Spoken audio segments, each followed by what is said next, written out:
Hello everyone, how are you? There's a massive height difference going on. Is there? My head is not. One of us needs to sit forward. There we go. No, it's more flattering angle than looking at my belly. I'm gonna adjust my camera. There we go. Better? Yeah, it's fine. It's alright. Do you want your coffee? Oh yeah. My stomach's still rumbling. It's okay. Thank you. Oh, okay. Take it like that. That's a weird way to accept coffee. I gave you the handle. Is this weird? Just you hold the Oh, hang on. Alert on my phone. Go away. We have a classic half calf today. We do. Our signature thing I invented. Yeah, the thing that you invented. Yeah. Take all the credit. Still not over that one, are we? Well, you keep saying it, so no, I'm not over it. Anyway. Money. Money. I knew you were going to do that. That was very predictable. Sorry. I like that. Oh, predictable. And okay, just keep the insults flying. Well, because you can sing. Oh, okay. I feel my ego has been stroked now. There you go. Thank you very much. Yeah. Nothing like a backhanded compliment. Money, Ben. Money. Was that both of us sort of came up with that idea? I think so. I vaguely remember us talking about it on a previous one, possibly with Ray. I think yes, because it was around the idea of self-worth, wasn't it? And worth generally. Oh, worth, yes. Because originally we were looking at calling it financial worth or something. Something like that. Yeah. So it was the idea that the original idea was how we attribute so much value to money as a means of measuring our worth in life. Means of success. Yes, a measure of success. The more you earn, the better you are, sort of idea. And we were just going to sort of chew the fat on that, weren't we, really? Yes. Given that here we are on 11 o'clock on a Thursday. It's 1 o'clock. Just 1 o'clock, sorry, yeah. I mean, the very fact that we don't even know the time. Speak for yourself. I don't even know the time. Yeah, I think money clearly is not our priority. No. Well, no. No, it's not a priority. No, I would agree with you. Look, I know that money can't buy happiness, blah, blah, blah, but I don't know if I wholly agree with that. I think it's okay to want money or to strive for money. And I think it can buy you an easier life, which could give you more room to work on yourself, to create happiness, to whatever you need to do. That is true. But there's that idea, isn't there, of enough.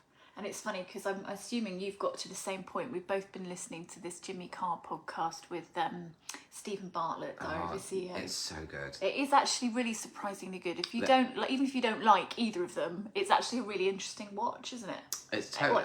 Watch and listen. Yeah, I mean, I'm alright with Jimmy Carr, but I get he's a bit of a Marmite character.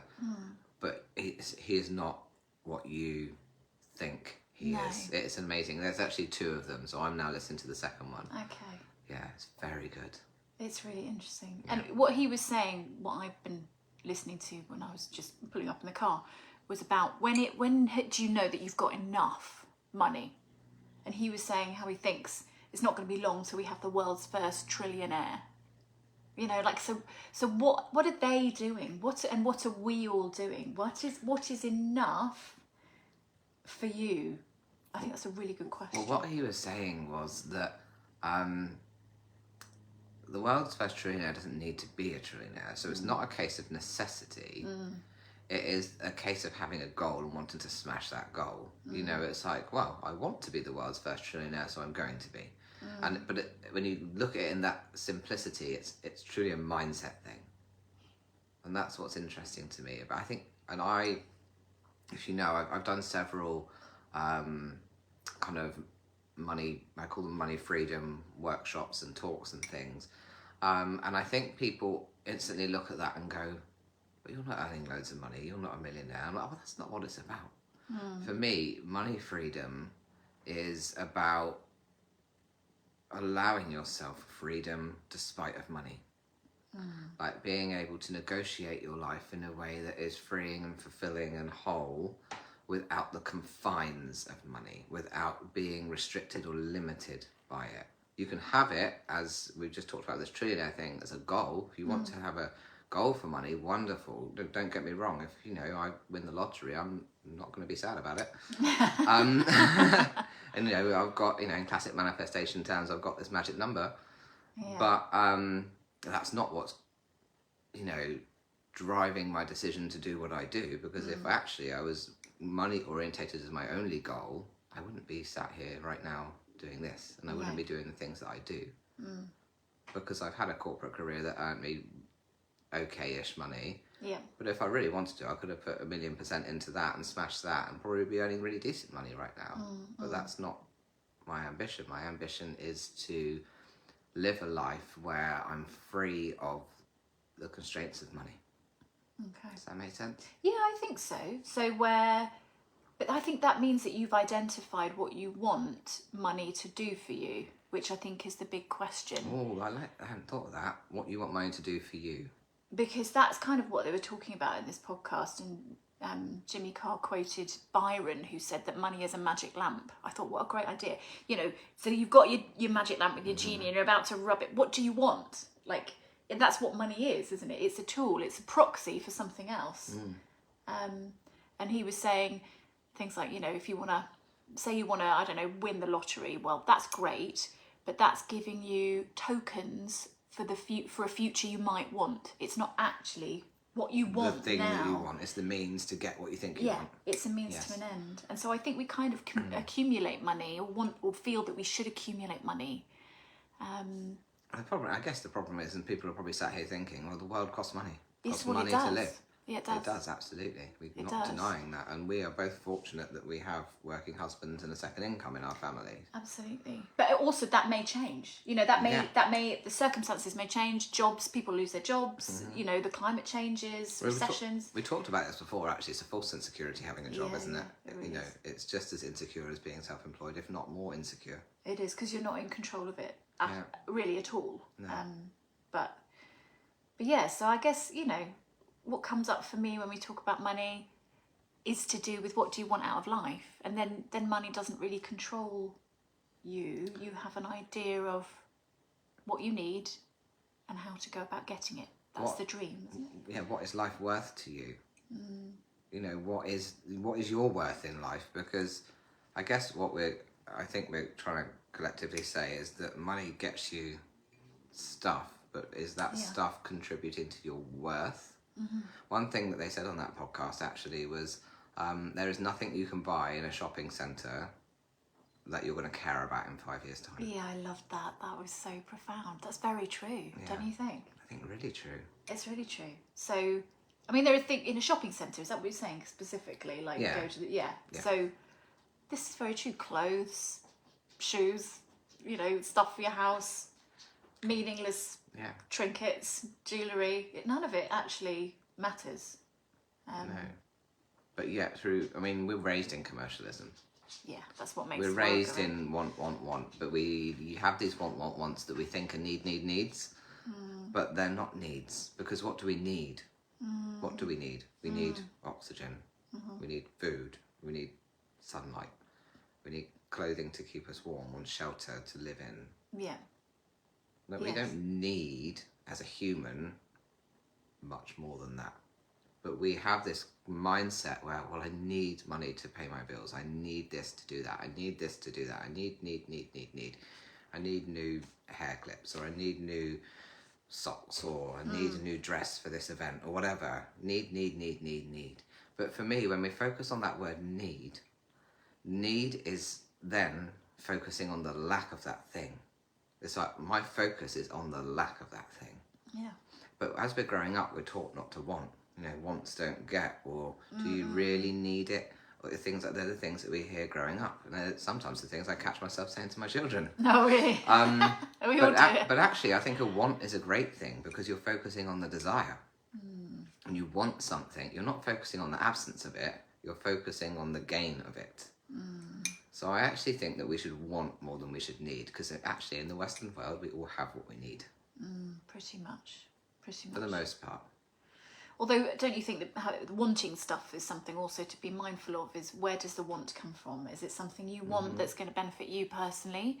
Or is it something that marketing and advertising and companies have made you want? What is the want? So I don't know. There is I think for me, there's a happy medium between want and need. You know, I'd like it. It would benefit my life in some way. Do I really need it? Do I really want it? I think just the mindset of how do I know if I need or want it, whatever word you resonate with, as you know, for me it's want. Is that what, you know, Jimmy Carr was talking about, which is it going to be important to you in 5 years' time? But then there are some things that you do need right now that in 5 years' time you won't need. Half calf. Half calf, this is true. So clothes, for example, that you might, you know, have broken something or whatever, you need a new thing. That won't be important in 5 years' time because you've broken that and that's ended up, you know, not needed anymore. I don't know. I think for me, I always try and strip things back to first principles and try and remember we created this situation. We are the only animals in the animal kingdom who have built a life around something like money. All the other animals that you care to see are out there hunting, you know, eating, playing, sleeping, staying safe. We totally forget that we're animals. Yeah, we do.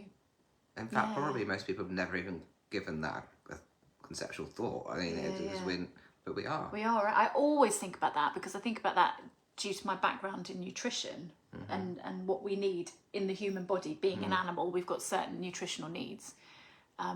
We are animals. And we've created all of this. I mean, I think I've said before, we've even created time. You know, time doesn't actually exist. We've created it. All the opposable thumbs. Yeah. Look what damage we've done with them. Exactly. Daily. Keyboard warrior. Yeah, so we've fabricated all this. So if we remember that we've created it all, what kind of control does that actually give us? I think it's quite liberating to realise we don't have to sort of buy into it. If we don't want to, we can take a step back and think. What's our worst case scenario then? So if we didn't have enough money, what's our worst case scenario that we're looking at? For the average person, I would say losing your home. Okay, let's stop there. Okay. If you lost your home, what would happen? What would happen? Okay. Well, in Western society, what would happen is, you know, your government would hopefully be able to step in, tell me if I'm wrong here, and you would get put on a housing register. You would sofa surf. For the most part, and I know that it's not 100% of the case, but for 99.9%, if that actually happened, if we actually got to the point where we lost our home, we would still end up with a roof over our heads somehow. You know, somebody that we love would take us in. We would sofa surf. We would get on a council waiting list. We'd be put in temporary B&B accommodation, whatever. For the majority of us, we have this fear that I need because I'm going to end up on the streets. But in the reality, in the Western world, we are fortunate and rich enough, we don't even recognise how rich we already are, that probably wouldn't happen. So a lot of it, I think, is fear-based, and I think that's where this need comes in. I think a lot of our money fears are based on this perception of need. I think it is a pretty frightening prospect to lose your home, isn't it? It's pretty frightening. Of course it is. But also, I think we create the circumstances for that. So if you look at, who was it saying? It wasn't this podcast, it was somewhere else I was reading the other day. Getting a mortgage immediately means that you have to pay it, obviously. And so you are committed to a certain way of working and a certain level of income. And so what if we didn't do that? You know, you look at a lot of European countries, people don't own their own homes, they rent. So it's perfectly acceptable. And now, in the world, rent is more expensive than a mortgage, so it's actually more high risk to rent these days. Yeah. You know, and it's the craziness of, you know, you can afford to pay, let's say, $1,500 in rent, but they won't give you £1,000 mortgage. So the world has all reversed a lot as well, and it's quite backwards. I know that in Greece, the average minimum wage salary, I think, is like €550 a month, something like that, and the average rent is about €600-700 a month. So it's not possible. No. So I'm not suggesting that money challenges don't exist by any means, and again, we spoke about this before, knowing our privilege that we're able to be sat here doing this, but I also think there's this we're going back generations of fear and cultural expectations put upon us that traps us in this place of we need money to live. But the animal fact of that is, I guess the truth is that we don't, because we could still have our basic needs to live without it. So for me, everything that's on top of that is a bonus. So every pound that I earn is a bonus above my basic needs as a human animal. So and I think that's just a mindset shift there, because our mindsets are always in, I don't have enough, I don't have enough, I don't have enough. And don't get me wrong, I have plenty of moments where I think I don't have enough. But even in just mindset, and again, like that person that's going to become a trillionaire, it's not because that person needs to become a trillionaire. No, it's a mindset thing, isn't it? It's like, I want it, so I'm going to get it. Yes, yeah, and status potentially as well. Well, I guess my point is that it's about mindset. So if my mindset is in fear of I don't have enough, I don't have enough, I don't have enough, what is my experience going to be? The same. That I don't have enough. You don't have enough. If my mindset is actually my basic needs are covered, and everything else is a bonus, I'm like, oh, a bit more, oh, a bit more, thank you, oh, a bit more. Yeah. And every day because people, for example, book through my booking system at work, and every day I get an email that says, £9.99 has been transferred to your bank. And instead of going, I only earned £9.99 today, I go, oh, thanks. Gratitude. It's nice. And then the next day, I might, like today, it was £157. And I'm like, oh, that's nice. Oh, fantastic. But I've noticed a real significant increase since my mindset, because you'll know that I've had some massive financial wobbles in the last kind of year or two, and nearly took a job at the cinema. But all from fear, right? Yeah. But I've changed my mindset, and I only reminded myself of stuff that I know and stuff that I preach. But I've changed my mindset to looking at that email when it comes through and going, that's above my need as a human. That's nice. And so do you think that changes your tone of how you go about life? And so changes the energy, the way that I vibrate. That's that what we talk about with energy is like your vibration, your frequency. And I've only noticed it increase, and I've actually been starting to make profit in my business the last couple of months. Well, cheers to that, Luke. That's fantastic. Good for you. And I even did my annual accounts recently, and the number's been fluctuating day by day, and I just finished them today, just before you got here. And it's like, I earned less than $4,000 over a year. But actually, I spoke, some people when I say that, they go, oh, I'm sorry, that's not good. And then other people go, wow, you're your first year of a new business and you made a profit. Absolutely. That is to be celebrated. That's and I only had to remind myself of that when someone said that. I was like, because I was thinking, oh God, because to me, it's also my 5th or 6th year in business. Yeah. But it's the first year I've had this wellbeing centre. So actually, it's like a first year in business again. And when someone said that, I was like, oh, yeah, you're right. And then again, my vibrations lifted. I started to feel gratitude and started to realise that every little thing that gets contributed to my business is actually a win above my human needs. Very true. So over to you. Wow, no, it's interesting because as you've been saying that, I've been thinking my lens on things is thinking as a thinking partner and coach. And my experience is slightly different to yours, but we sort of had a similar beginning where we went through academics sort of study, and then we ended up in a job. I think for me, I just didn't think about what I wanted out of life, and I didn't think about money. I just was on the treadmill. I went to school, I did my A-levels, I was lucky enough to go to university. That's all great stuff. I didn't really think about what I was going to do. And then I ended up, I met my lovely husband and we got married, and he was very keen for us to have a house, and we got a house. And, before you really know it, if you're not careful, if you don't think, you can end up in a situation where you are very financially committed and very committed to a certain way of life. And I think for me, if I could do anything differently, if I could say anything to my younger self, it would be just think about it, what you're doing and what that means for your life, and what your life is going to have to look like for you to maintain this. Because there comes a point where you do have to maintain it, because if it was just me and him, that's very different. But we've got kids, so and they're at school and they need a good roof over their head. And, there are things we could do that would save us money and we could live more simply, that you kind of become committed, don't you? And your identity then starts to be attached to how much, you know, not necessarily how much you earn, but the life you have and how you spend your time and what you spend your money on. And do you think that's related to like a keeping up with the Joneses kind of thing? Particularly when it comes to children.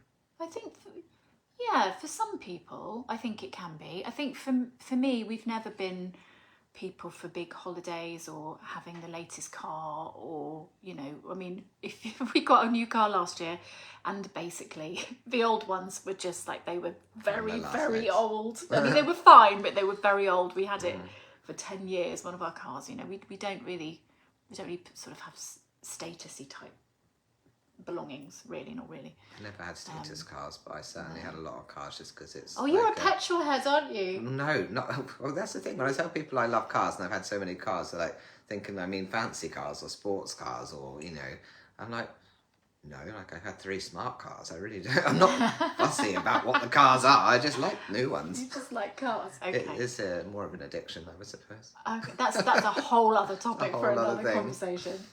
Yeah. So for me, I don't think there's status. I think there can be for some people this idea of I've got to have the latest this and the newest that and whatever. But I certainly think you just kind of unwittingly become attached to your lifestyle and the idea of doing things differently. I think that's just natural, right? You know, it's like if you got a bigger house, for example, you get more stuff to put in it. It just becomes just gets filled with stuff. Something that I discussed recently, I was actually discussing with my mum, the concept of the apple doesn't fall far from the tree. So when I look at my lifestyle, I'm very similar to what my parents were in terms of we live in a 3-bed semi-detached. We're, you know, self-employed. 2 children. Same hometown. Do you know what I mean? There's a lot of similarities. And then I look at other friends, and I have some friends who have come from more, let's say, upper middle class, more abundant backgrounds, and just through their conditioning, nature, whatever you want to call it, they live in very upper middle class homes in very nice areas. They have quite highly paid jobs and live quite an abundant life. But what's happened is that's kind of a rinse and repeat of what their parents did, and I'm in a rinse and repeat of what my parents did. So there's a huge amount of conditioning there in that respect of, is this what I'm worth?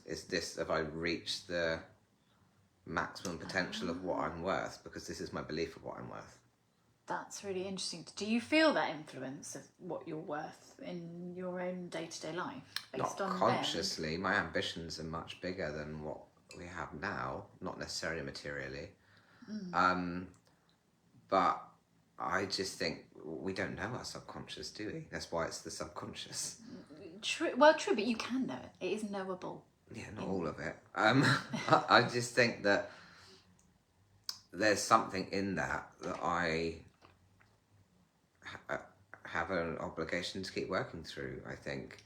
Okay, yeah. And maybe for my whole life, and I think we all do. I think that if I were raised in that more upper middle class background, I might be in that situation now. Do you see what I mean? I see what you mean. So going back to money, do you think that the way that you were brought up has influenced your attitudes to money? Yeah. How close are you to the way that you were raised in terms of your setup in life? Well, I'm in the same town. I wasn't intending that to happen. No, me either. At all. I mean, I moved away and came back again. Yeah. What's that about? Same. Yeah. I did my degree in Bristol, and then I went, as part of that, I lived abroad. And then I was like, I don't know what to do now.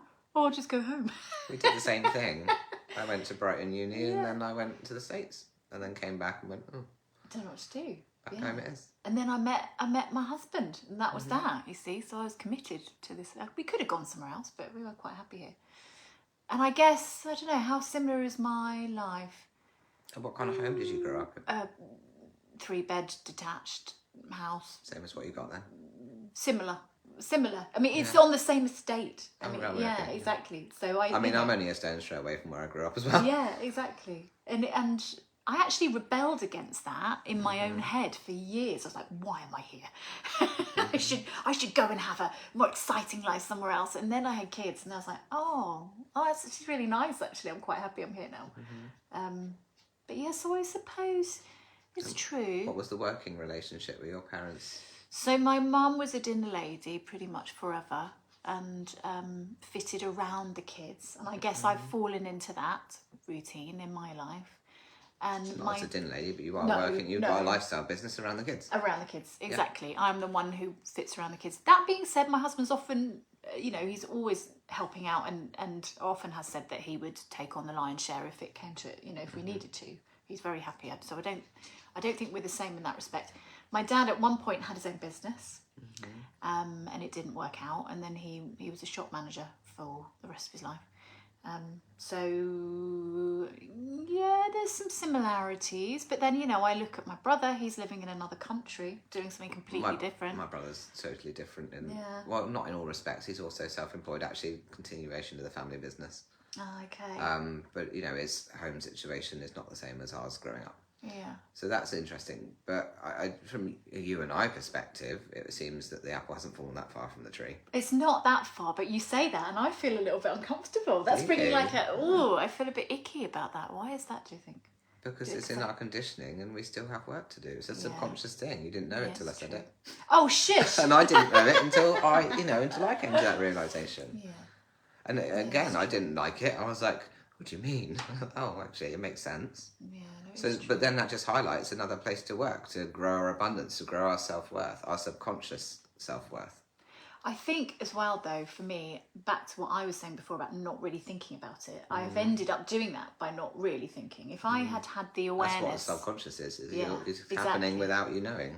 If I'd had the awareness 20 years ago that I have now, who knows what I would have done? But I wouldn't be where I am doing what I'm doing right now. So the other thing that just came up in that Jimmy Carr podcast, one I can't remember, it's the new one I'm watching or the one that you've been listening to, is they asked, I don't know, a bunch of people who had been through severe trauma and said if they could go back in time and delete that trauma from their lives, would they? And 95% of them said no, they wouldn't. Oh, that's controversial, isn't it? So they would that's still really controversial. So a bit like you said, if you knew this 20 years ago, you could have done different things with your life, but actually you wouldn't be here where you are now. So would you change it anyway? It's a good point. I don't actually think I would, because everything I've done and everywhere I've been has contributed to the person I am doing what I'm doing now. Mm-hmm. So, and that's true, I think, of everybody. Well, that's what this would suggest that he was talking about. 95% of people with severe trauma wouldn't go back and undo it. Oh, I think that's I think because there's so many different ways that can manifest. I'd have to listen to it, I think, to hear the context it was said in and to understand a bit more about when he says trauma, what does he mean? Because I think it feels a bit uncomfortable to hear that. But I can see that you wouldn't necessarily want to change the difficulties you've experienced because they are life-shaping, aren't they? They're character building. But I think we have to be a little bit careful with that idea, because sometimes there are some really, really awful things that happen to people and they shouldn't happen at all. So I can understand it, and for me personally, I would agree, but I don't think necessarily it's going to be true for everyone. But that's just what I think. What do you think? Listen to the podcast and find out. Yeah. See what you think. Lindsay is watching on yours, and she is who recommended that podcast to me. So shout out to Lindsay. Hi, Lindsay. Thanks for watching. Hi, Laura. So as always, we've gone off on a tangent. Would have called. Well, no, it's still sort of there. Yeah. So back to money in terms of it being our worth. When we first talked about this being a topic, where did you think this conversation was going to go? I had no idea. That's normal. I had absolutely no idea what we were going to talk about.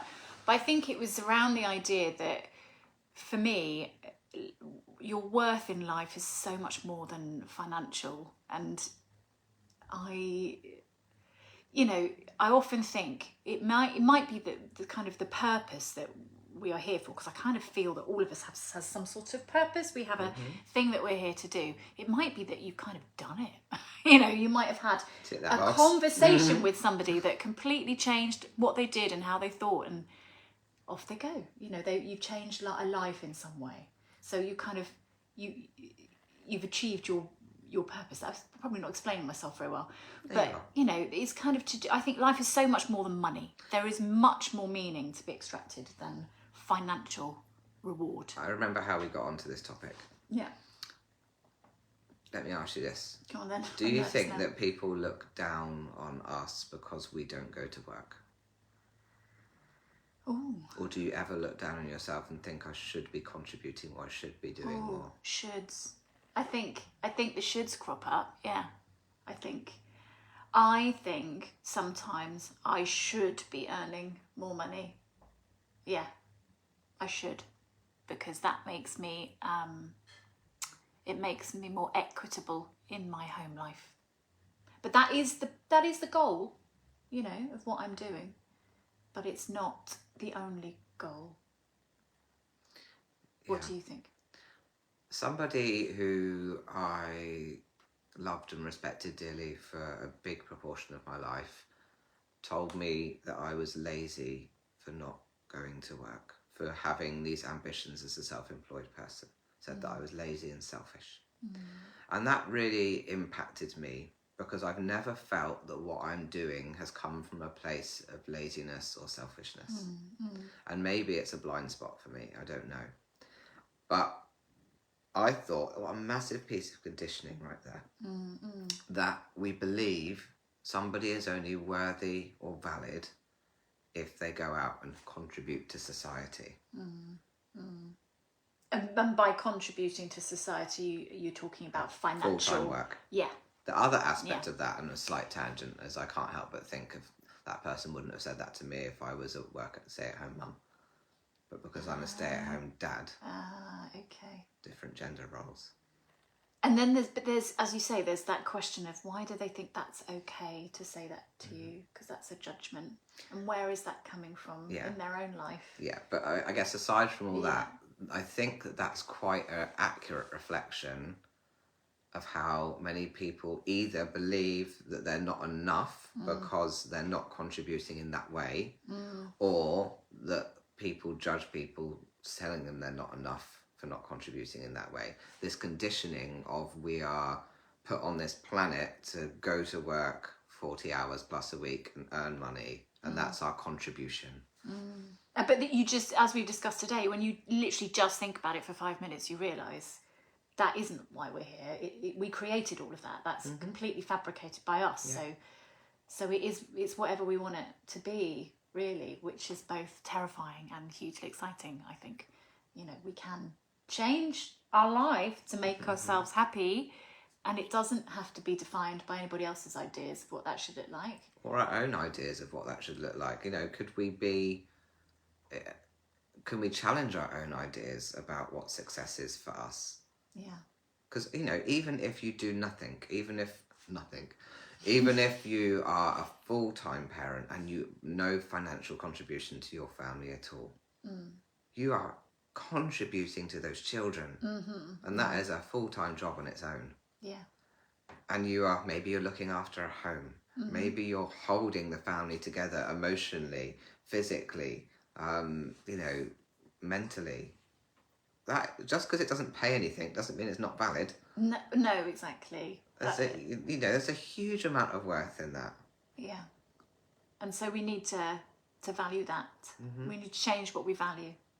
Anyway. Yes, and this is how we came around to this topic, I think, is about changing what we value, looking at, you know, money doesn't equal success or contribution or validity. It's just a thing, and you can decide if you want that thing or not. Exactly. It's a token to get you some other stuff or some experiences. So therefore, and it comes back to one of my original points, which is about when do you know you've had enough? When do you know you've got enough? What is enough for you? Which then goes back even further, which they were talking about in this podcast. What do you want? If you know what you want... Not need, want. Yeah, what do you want? You're right. Yeah, what do you want out of life? Yeah. You're right. What do you want out of life? Okay, how are you going to get it? Okay, what do you need in order to get it? Plan. That's kind of it, really, isn't it? But I don't think we spend enough time thinking about what we want. We're just on that treadmill of, I've got to get up, I've got to go to work, I've got to do this. I need money. I need to contribute. I need to be valid. Yeah, I can't stop it. I can't change. People are depending on me. And so there's assumptions and conditioning And how many people, if you said to them, if you won the lottery, would you go back to work tomorrow? I reckon like 95% of people will go, no, of course not. And then that just tells me they're in the wrong freaking place. Absolutely. They're not giving their worth to the world because they're stuck in this place of where they should be, not where they're meant to be, could be, want to be. And what a shame, because as you and I have experienced, life is short, right? Yeah. You know, we're all going to die. Newsflash. So, you know. One thing we're born to do. It's the only thing that, actually, it's the only thing that's guaranteed. Yeah. That we are all going to die. And it sounds miserable. But, you know, it was that Steve Jobs thing again. I always go on about him. He said, knowing I'm going to die soon has completely changed my life. And that is very true. If you just accept, this is it. You've got your chips. You're here. You're in the game. This is it. What would you do differently? Again, on this podcast with Jimmy Carr, he was referencing a very famous person who was asked about his regrets. And he said the biggest thing that he regretted was not spending enough time with his children growing up and working too hard. And so despite all of this person's success, his biggest regret was working too hard. Yeah. And it was, I think he said it was John Lennon. Oh, really? Yeah. I'd have to re-listen. It was one of the Beatles. Okay. And you could think, looking at, John Lennon as an example, you think, what an amazing fucking achievement this person's, in the contributions this person's had to the world. And he didn't feel enough because he hadn't given enough to his children because he worked too hard. There we go. So even the people that we look at when we try to define this idea of success, the things that we chase after, they're doing it, I should do it. Even they are doubting their own choices. Success isn't the destination. No. Nothing is. The only destination is death. Let's be honest. There is no destination. There's just a journey. And the thing is, when and when we get there, there'll be sacrifice with everything. We're sat here right now, but we're sacrificing some of the luxuries we could have had because of having more money. But also, we're gaining this. Yeah, exactly. Friendship. Yes. Reflection. Yeah. Understanding the true meaning of life. Time to follow our passions and pursuits and purposes. Time to be there for our children. Time to connect with people, But our physical worth isn't great. No. But the worth that we are having, the impact that we are having, I think is worth more than that. Yeah. On ourselves, on our children, on people that think we're cool. There are people that think we're cool. No, I was not in the cool gov at school. I'm not. Geek and proud. Yeah. The one in the corner not saying anything. Last that's me. picked in PE, that's me. Oh my god, yeah. It's the sympathy selection. Like, poor Katie, she's always last. I'll pick her before last this time. No, I was just last. Just dead last. Okay, dead last. Yeah. There's a whole other conversation. There's a whole other conversation. Sports day. Yeah. Oh god, no. Yeah. Used to fake asthma attacks and never had asthma. Did you? And I used to write notes from my mum. Did you? Yeah. You liar. I didn't do PE for the last 2 years of school. I didn't even bother taking my kit in. I just sat there and went, no. How did you constantly? Did you bring out the same little dog-eared? No, I just stopped in the end. They just stopped caring. They're like, he's not going to do it. So what's the point? And now look at you. You're a yoga teacher. I know, right? I know. The irony. Who'd have thunk the irony. it? And I became a health coach. So Yeah. The irony. Yeah. Again, so we're not in worth terms. Like at school, my whole belief was, I'm no good at physical things. Yeah, yes, very true, actually. When I was younger, my whole belief was I'm overweight and unhealthy and, And then look what's happened. So we can change those beliefs. Yeah. If we believe that we're not worthy or valid enough or don't earn enough, we can change those beliefs. Yeah, absolutely. Yeah. And actually, how do you do that? That's probably another good conversation for another day. How do you change your core beliefs? Don't do what we did and wait for someone to die. That's No, or to burn out. Don't burn out before you realise what really matters. Yeah. Don't let life get on top of you before you have to realise what actually matters. And on that note, we invite you to come and have coffee with us in the daytime while we don't earn any money. Yeah, let's all be skint together. Yeah. All right, I think that was awesome. That was very cool. I think we've unpicked a lot, and I think there are 20 different tangent conversations we could be having. I don't know where we went. I'll probably end up watch this on a replay and having some notes for next time. Exactly. Yeah. Tell us, as always, what you think. We love to hear what you think. Join in. Tell us if you think we're wrong. You know, give us your opinions. And what do you think your worth is? Also, that podcast I've actually posted on my Facebook page right before this, so you can catch that link there. Yeah, that is a very, very good podcast. I've been listening. Great. Cool. Well, happy whatever day of the week it is, Thursday. You self-employed person. Happy Thursday. And it's a sunny day where we are. I hope the sun's shining wherever you are. Bye-bye. See you, folks.